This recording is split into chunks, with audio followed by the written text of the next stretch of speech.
Алматы қаласы номер 177 жалпы білім беретін мектебінде біртұтас тәрбие бағдарламасы аясында ата-аналардың қатысуымен 5-ші сынып оқушыларына тәрбие сағаты өткізілді.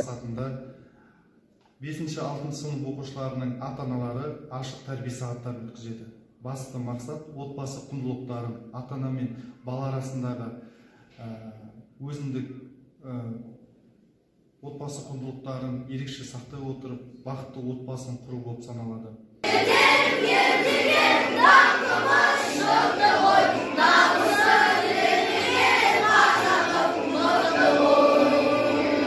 Бұл тәрбие сағатында ата-аналар мұғалім рөліне еніп, оқушыларға ата-ана қадірі, бала тәрбиесі жайында әңгімеледі.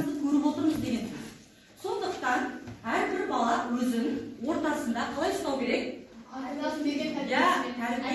Әдепті, тәрбиелі ата-анасына сөз келмейтіндей.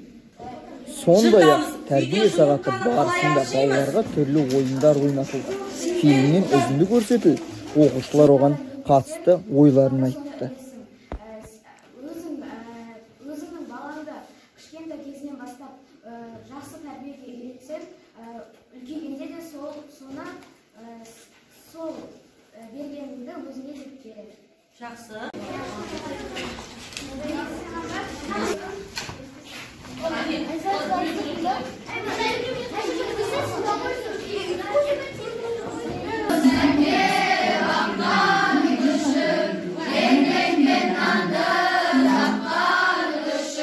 Маған осындай тәрбие сағатын өткізу ұсынысы түсті. Әрине мен қабыл алдым. Бүгін керемет сабақ өтті деп ойлаймын. Мен мақсатыма жеттім.